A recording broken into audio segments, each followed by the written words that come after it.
Welcome to Don't Waste the Chaos, where we're exploring the ins and outs of managing effectively.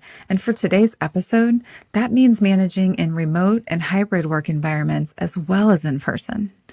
I'm your host, Carrie Roberts, and I can't wait to dive into the strategies and practices that can help you lead your team to success, whether they're working from home or in a hybrid setup. And before you turn out because you have been that person that has been get in the office or bust, this is the perfect episode for you to listen to. Because if part of your hesitation has been just not knowing where to start or where to manage this, we'll cover that for you today. Managing employees in a remote or hybrid environment isn't so different than managing them in the office. It has its unique challenges, as any environment does, but these aren't barriers to success. The fundamentals of management are the same. You're still working with people, helping them do their best work.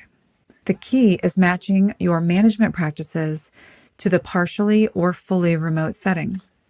How you manage may look a little different. We recommend the following management practices when you supervise people who work at home some or all of the time. So let's start with scheduling regular video meetings. This might be a change in your management style, but again, if you want to recruit and retain, this is something you're going to need to do. Let's start with scheduling regular video meetings. Now, maybe you like to meet with people in person, or maybe you're just an emailer, but if you've got folks remotely from home, video meetings are going to be the answer. We're talking about regular check-ins here. Schedule regular one-on-one meetings to provide guidance, address any concerns, and offer support. These meetings also offer an opportunity to discuss progress, upcoming tasks, and any challenges employees may be facing. Spending time together in person with others is important. It goes a long way helping you make connections and form relationships. And while video meetings aren't the same, seeing others face to face does make a difference. And I think you'll see, or at least what I've learned in the remote space is, sometimes my meetings when we were all in the office would get bumped off the calendar because it's like, well, I saw you earlier and we chit-chatted. But when you've got this regularly scheduled time, you don't really want to get on a video call and just totally shoot the bull and waste the time because it takes an effort. And so you're way more apt to set a schedule and stick to it. So if you don't get the opportunity to interact with your team in person very often, consider scheduling regular video meetings as your regular occurrence. And this could be with folks inside the office or outside of the office if everyone has different schedules. Use these to ask your direct reports about what's going well and what could be better, whether they have everything they need to do their job well, and what you can do better to support them. Make sure you're paying attention to facial expressions and body language just the same as you would in person. Managing people means managing emotions many times, and it's important that you can see and hear the state they're in. All right, so next, let's talk about defining what success looks like and how to manage performance accordingly. As leaders, we need to ensure we are setting clear expectations. We do this by clearly outlining expectations regarding work hours, availability, and deliverables. Establishing clear goals and deadlines helps employees stay focused and accountable. And again, I'm laughing because I would coach any leader to do this with any person, regardless, inside or outside of the office. And I see a lot of times we increase our intentionality when someone's outside of the office, when if we would do this with our in-seat people, we would see greater productivity there as well. So if you're in the habit of micromanaging people, which I hope you aren't, remote and hybrid environments are going to be a big challenge for you. So if you've heard before that you're a micromanager, just know this is going to be tough. Unless you're using tools to monitor keystrokes or physical presence at one's desk, and obviously I generally advise against that, but you're not going to know how your employees are spending every moment of their workday. That is good news, and it's perfectly okay. That information isn't really particularly valuable. What you want is for employees to do work that ultimately makes or saves your company money. And there are much better ways of measuring that than the minutes spent being or appearing busy. Namely, we want to define success as an objective, measurable outcome and evaluate performance accordingly.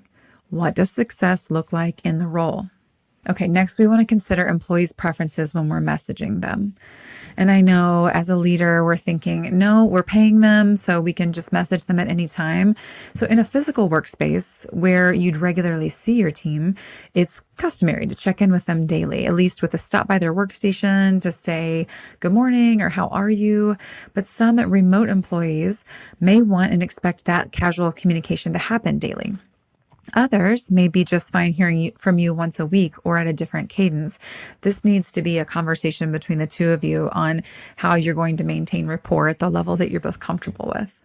Next, we want to define clearly how quickly direct reports should respond to you, what your expectations are in that area.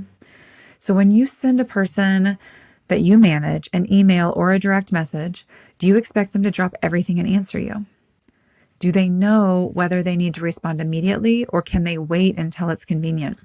To avoid confusion and loss of productivity, which is significant when switching between tasks, make sure that your employee knows when they need to get back with you right away and when they can respond at their convenience and what the difference is between the two. And really, this is going to be a challenge for you as a leader to sit down and think, what are your expectations and are your expectations reasonable? Now, if you walked by their office and you saw that they were on a call or maybe, deep in thought at their desk, you'd probably give them grace and think like, oh, they're busy. But when they're out of your eyesight, it's easier to think, oh, they're probably walking their dog, or maybe they're taking a nap. So when our brain doesn't know the answer, we fill in the gaps. And a lot of times it's with negative thoughts. And so we want to make sure to set those clear expectations to just keep you both out of that mindset. We also want them to feel like they can manage their time and they don't have to feel guilty for getting up and walking away, because at the office they would do that and that would be fine. Speaking of, we want to encourage breaks and time management. So encourage employees to take regular breaks and manage their time effectively. You could recommend they implement techniques like the Pomodoro technique to help them stay focused and maintain productivity throughout the day. So we're talking about time blocking, maybe removing notifications, like ways that they can focus. But then remember, if you just want to pop into their Teams or their IM or whatever that is, they might not respond to you right away. So set those boundaries up for your team. You want to, speaking of boundaries, you want to be an example of the boundaries around work life that you expect to see. So we want to lead by example. As a leader, demonstrate productivity and accountability in your own work. Lead by example by adhering to deadlines, communicating effectively, and maintaining a healthy work-life balance. One of the things that I would typically encourage leaders to do, which I feel like leaders are the worst at, is stop pushing meetings and stop showing up late to meetings. You're setting the culture and setting the tone when you do that to your employees. You can't really get frustrated when they do it back to you. Just saying I'm the boss isn't good enough. We need to be respecting our people in that way. So while the home office has its own distractions, like we know, laundry, dishes, the bookshelf you've always wanted to organize by color, like the one sitting behind me if you're on video, it can also tempt us to work too much. So, there are those distractions, like I'm a sourdough gal, so I want to get up and fold my sourdough every little bit. There's also that distraction when you work from home to work too much. So the same is true of the people that you manage, and they're going to look to you for cues on what their boundaries between work and life should be. So set that accordingly. All right, next, we want to trust our people. Trust is hard. I've mentioned this before on the pod, but Speed of Trust by Stephen M. R. Covey, like I said, it's not like an overly titillating read, but it's a really great read. I teach and coach on this very often. I come in and do leadership speaking engagements on this book so often because a lot of times we think about how we want to trust our people, but really trust starts with trusting ourselves. And if you don't have trust with yourself and you're not honoring your own commitment, like we talked about the balance with work life, then we're not going to trust our people and it's going to be an endless cycle. So what are some of the ways we can trust our people? First, we want to offer flexibility. We need to recognize that everyone has different working styles or preferences. First, we want to offer flexibility. Recognize that everyone has different working styles and preferences.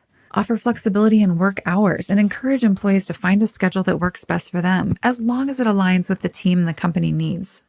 Now, if you're new to having direct reports, working where you can't physically see them, it may be tempting to closely monitor their daily work or ask them for frequent updates on their progress. But unless you're working with someone who's struggling to meet expectations, this kind of scrutiny is unlikely, and it's going to be not a good use of time for you or them. And it's instead going to cause frustration and resentment from your employee. It's probably some bitterness. So you should be able to trust your people to do their work. All successful work environments are built on trust.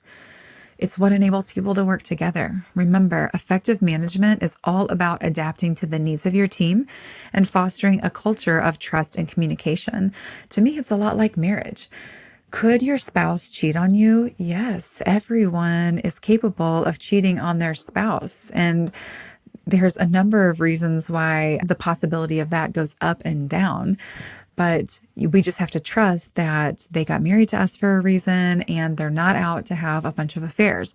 The same way, like this employee is choosing to work at your organization unless their performance is failing. We just have to trust that they're going to do their job. And then if they don't, we're going to address that through employee performance improvement plans or, giving them clear and honest feedback when you're doing check-ins with them. This all boils down to clear expectations and communication. I just can't emphasize that enough. So if there's something that we can do to help you from my company's perspective, one of the things I would recommend is setting up good performance management. Right now, I have got a free downloadable of our 5-point rating scale when it comes to performance management and how to rate your people. It's a 5-point Likert scale. And I will post a link to how to capture that free download in our show notes today. So thank you so much for joining us. I hope that maybe I didn't change your mind on allowing your employees to work from home, but maybe I just opened your mind to the potential. Or maybe you are allowing some folks to work from home, and this was a good reminder of how to make sure that you're encouraging yourself and them to perform at the highest level. So anything I can do, please reach out. Thanks so much for listening today.